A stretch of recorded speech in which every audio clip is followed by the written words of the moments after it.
Welcome once again in my channel physics world. So guys, last class में हमने बात की थी कूलम्ब्स लॉ के ऊपर, और कूलम्ब्स लॉ से हमने डिफाइन किया था कि 1 यूनिट चार्ज आखिरकार होता कितना है। अगर हम 1 कूलम्ब चार्ज की बात करें तो 1 कूलम्ब चार्ज कितना होता है, उसके लिए हमने डेफिनेशन बनाई थी। और आज हम बात करते हैं कि जो कूलम्ब फोर्स हमारे पास बन करके आया है, वो कूलम्ब फोर्स की वैल्यू, जो कूलम्ब फोर्स में कूलम्ब फोर्स जो होता है वो मीडियम पे डिपेंड करता है। हमने लास्ट क्लास में समझा था, तो वो मीडियम पे डिपेंड करता है। और हमने देखा था कि वहां पर एक टर्म निकल करके आई थी, एब्सोल्यूट परमिटिविटी और परमिटिविटी ऑफ द मीडियम। तो ये परमिटिविटी ऑफ द मीडियम क्या होता है, इस चीज को समझते हैं आज की क्लास में। तो आज की क्लास जनरली हमारी रिलेटिव परमिटिविटी के ऊपर है, और इसी को हम बाद में डाइलेक्ट्रिक कांस्टेंट के ऊपर भी कहेंगे। तो गाइस, हमने देखा था लास्ट क्लास में कि जो कूलम्ब फोर्स है, जनरली कूलम्ब फोर्स किसे डिफाइन होता है। कूलम्ब फोर्स की जो वैल्यू आई थी वो आई थी F is equal to 1/4πε0 Q1 Q2 upon R square, जहां पर Q1 Q2 चार्जेस हैं, पॉइंट चार्जेस हमने अज्यूम किया था, और उनके बीच की डिस्टेंस हमने अज्यूम की थी ये स्मॉल r है। ठीक है, तो यहाँ पर अगर ये Q1 चार्ज है और Q2 चार्ज है, तो Q1 Q2 पर कितना फोर्स लगाता है या Q2 Q1 पर कितना फोर्स लगाता है, उस फोर्स का जो मैग्नीट्यूड है वो इस चार्ज पे डिपेंड करता है। अभी तक हमने समझ चुके हैं। अब आगे बात करते हैं, जो हमारे पास ये एप्सिलॉन नॉट है। अभी हमने कहा था कि जो चार्ज का नेचर है वो चार्ज किस पे डिपेंड करता है, ये मीडियम पे डिपेंड करता है चार्ज, कि ये किस मीडियम के लिए हम सपोज करते हैं। तो हमने यहाँ पे जो मीडियम लिया था, जो एप्सिलॉन नॉट है, इसे हम कहते हैं absolute permittivity of the free space. मतलब कि जो हमने ये दोनों चार्जेस अभी प्लेस किए हुए हैं, मैं दोनों चार्जेस अभी कहाँ प्लेस किए हुए हैं, ये दोनों चार्जेस हमने फ्री स्पेस में या वैक्यूम में प्लेस किए हुए हैं। और हम जानते हैं फ्री स्पेस और वैक्यूम में जो इनके अंदर जो कूलम्ब फोर्स होगा वो मैक्सिमम होगा। तो यहाँ पर हमने समझा था कि जो कूलम्ब फोर्स है वो जनरली फ्री स्पेस के अंदर मैक्सिमम होता है। अगर हम मीडियम को बदलें, अगर हमारे पास जो ये फ्री स्पेस का मीडियम, अगर मैं दोनों चार्जेस को पानी में ले गया या दोनों चार्जेस को किसी अनदर मीडियम में ले गया, तो अंदर मीडियम में ले जाने पर इनके बीच में जो कूलम्ब फोर्स होगा उसकी वैल्यू में अंदर आएगा, उसकी वैल्यू में डिफरेंस आएगा। और वो डिफरेंस कौन बताता है, वो डिफरेंस किसकी वजह से आएगा, क्योंकि ये फोर्स किस पे डिपेंड कर रहा है, वो मीडियम पे डिपेंड कर रहा है।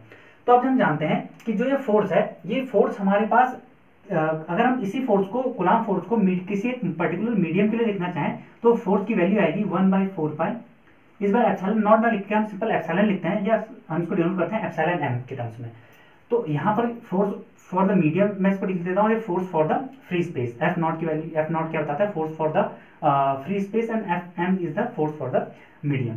तो इसके लिए हम लिख देंगे, दोनों चार्जेस हैं उनके बीच की डिस्टेंस सेम है। लेट्स सपोज अभी दोनों चार्जेस फ्री स्पेस में थे, उनके बीच की डिस्टेंस r थी। अभी भी ये दोनों चार्जेस अब किसी पर्टिकुलर मीडियम में है, और ये क्या होगा, इस पर्टिकुलर मीडियम में जाने पर हमारे पास इस फोर्स में इतना वैल्यू आ जाएगी r स्क्वायर के टर्म्स में। ठीक है, तो इन दोनों के बीच के डिस्टेंस हमने बदले नहीं, बस बदला क्या है, हमने इसके मीडियम को चेंज किया हुआ है। तो अभी तक हमने क्या समझा कि हमारे पास जो फोर्सेज हैं, वो फोर्सेज हमारे पास जो किसी पर्टिकुलर फ्री स्पेस के अंदर जब हम काम करेंगे, तो फ्री स्पेस के अंदर इतना फोर्स आएगा, और किसी मीडियम के अंदर इतना फोर्स आएगा। जो ये फोर्स है, इस फोर्स की वैल्यू अगर हम देखें कि अगर मैं चार्जेस को फ्री स्पेस से वाटर में ले जाता हूँ या किसी अदर मीडियम में ले जाता हूँ, तो ये फोर्स की वैल्यू डिक्रीज होती है। चलिए हम देखते हैं कि हमने अभी ये समझा था कि जो फ्री स्पेस होता है उसके लिए ये दोनों इन्वर्स रिलेशन है, जो यहाँ पर फोर्स है और यहाँ पर परमिटिविटी है, ये दोनों इन्वर्स रिलेशन में है। कहने का मतलब अगर किसी सिस्टम की परमिटिविटी इंक्रीज होती है, तो परमिटिविटी इंक्रीज होने का मतलब है कि हमारे पास जो फोर्स होगा, फोर्स की वैल्यू डिक्रीज होगी। तो अभी तक हम समझते हैं कि जो फ्री स्पेस के अंदर है वो परमिटिविटी सबसे लो रहती है, इसके कारण हमारे पास जो फोर्स होगा वो सबसे मैक्सिमम होगा। लेकिन अगर हम किसी दूसरे मीडियम की बात करें, उस दूसरे मीडियम में अगर हम चार्जेस को ले जाएंगे, तो वहां पे इस एप्सिलॉन की वैल्यू, इस एप्सिलॉन m की वैल्यू ग्रेटर होती है एप्सिलॉन नॉट से। तो हमारे पास जो एप्सिलॉन m की वैल्यू ग्रेटर आएगी, इसका मतलब है जो फोर्स होगा हमारे पास, अगर चार्जेस सेम सेपरेशन में रखे गए हैं, तो किसी दूसरे मीडियम में ले जाने पर उनका जो फोर्स होगा वो डिक्रीज हो जाएगा।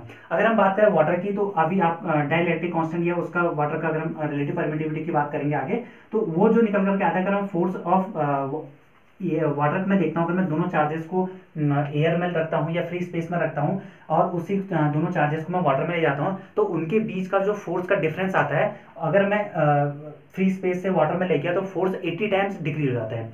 मतलब कि 80 टाइम्स जो फोर्स होगा मेरे पास, वो फोर्स डिक्रीज हो जाएगा किसमें, अगर फोर्स रिपल्सिव है, मान लीजिए फोर्स रिपल्सिव है या अट्रैक्टिव है, तो वो डिक्रीज हो जाएगा किसमें, वाटर में ले जाने पर, क्योंकि हमने मीडियम चेंज कर दिया। और मीडियम चेंज करेंगे तो इसका मतलब है कि फोर्स में कुछ ना कुछ डिपेंडेंसी है मीडियम पे, तो फोर्स भी कम हो जाएगा।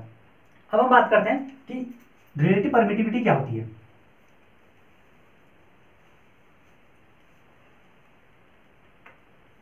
तो रिलेटिव परमिटिविटी समझने के लिए हमें पता है कि जो फोर्स ऑफ द मीडियम है, जो हमारे पास फोर्स ऑफ द मीडियम है वो इतना आया था और फोर्स ऑफ फ्री स्पेस इतना था। तो अगर हम दोनों को डिवाइड करें, force of the free space upon force of the medium equal to, अगर हम इनको डिवाइड करेंगे तो क्या जाएगा 1/4 पाई एप्सिलॉन नॉट, सब चीज़ें सेम है, Q1 Q2 upon R square divided by 1/4 pi epsilon not Q1। अब यहाँ पर एप्सिलॉन नॉट ना करके एप्सिलॉन m आ जाएगा Q2 अपॉन R स्क्वायर।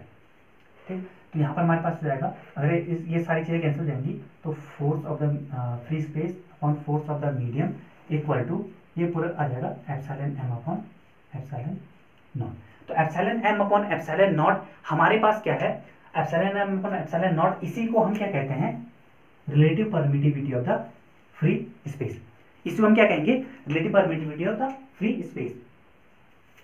तो हमारे पास जो रिलेटिव परमिटिविटी आई उसकी वैल्यू कितनी आई, epsilon m upon epsilon nought. Epsilon m जहां पर क्या है, ये है परमिटिविटी ऑफ द मीडियम। अगर हम इसको एप्सिलॉन को m को डिफाइन करना चाहें, this is called permittivity of the medium. Permittivity of particular medium, जो हम मीडियम ले रहे हैं उस टाइम पे उसकी परमिटिविटी कितनी है वो हमारे पास एप्सिलॉन m बताता है, और एप्सिलॉन नॉट हमें बताता है क्या है, फ्री स्पेस की परमिटिविटी। तो epsilon m upon epsilon not की जो वैल्यू आएगी उसे हम कहेंगे रिलेटिव परमिटिविटी, और इसका एक और नाम ही जिसे हम कहते हैं डाइलेक्ट्रिक कांस्टेंट। तो डाइलेक्ट्रिक कांस्टेंट के से भी डिनोट करते हैं। जब आप आगे कैपेसिटेंस पढ़ेंगे, कैपेसिटर के अंदर आप स्टडी करेंगे तो वहाँ पर आपको डाइलेक्ट्रिक कांस्टेंट देखने को मिलेगा, वही चीज़ यहाँ पर भी है। तो एप्सिलॉन m, तो अगर हम बात करें epsilon m upon epsilon nought, तो ये हमारे पास आ जाता है ER या K, इसे हम क्या कहते हैं, डाइलेक्ट्रिक कांस्टेंट भी कहते हैं,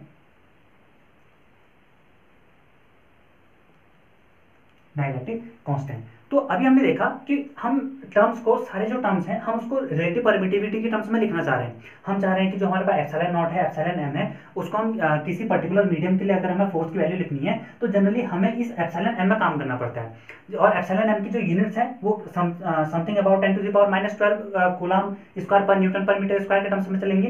तो हमारे पास इनकी न्यूमेरिकल वैल्यू से बचने के लिए हम क्या करते हैं, इस एप्सिलॉन नॉट को कन्वर्ट करते हैं एप्सिलॉन r में।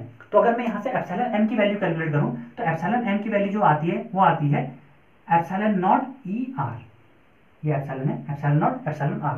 तो इस तरह से हम इस इक्वेशन में, अगर मैं इसको इक्वेशन फर्स्ट नाम दूं, यहाँ अगर मैं एप्सिलॉन m की जगह ये सब्स्टिट्यूट करता हूँ तो मेरे पास फोर्स क्या हो जाएगा, force in the medium equal to 1/4 pi epsilon naught into epsilon r Q1 Q2 upon R square.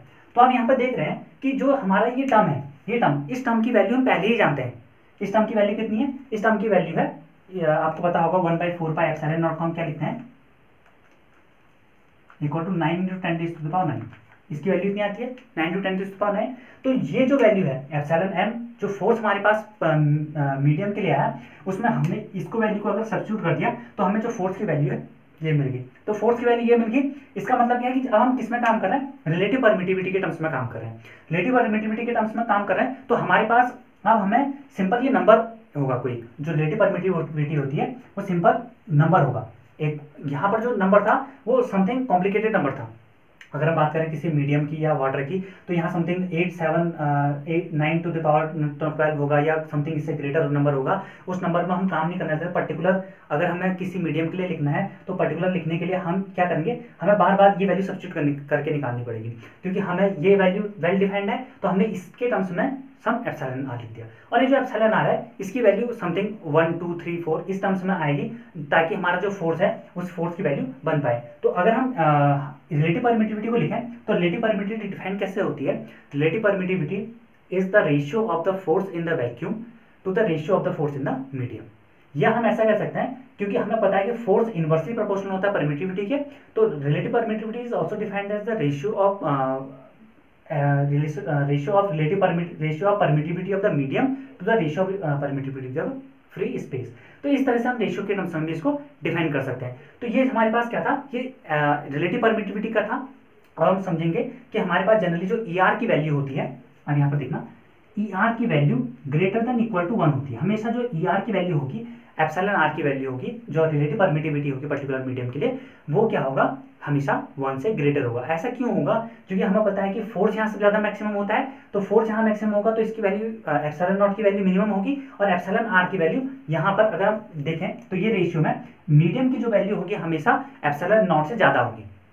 आप ये समझेंगे कि जो हमारे पास परमिटिविटी ऑफ द मीडियम होगी वो हमेशा एप्सिलॉन नॉट से ज़्यादा होगी। तो इसका मतलब अगर परमिटिविटी फॉर द मीडियम की वैल्यू अगर एप्सिलॉन नॉट से ज़्यादा है तो हमारा फोर्स क्या होगा, वैक्यूम के अगर किसी दूसरे मीडियम की बात करेंगे तो वहाँ फोर्स हमारा डिक्रीज हो जाएगा।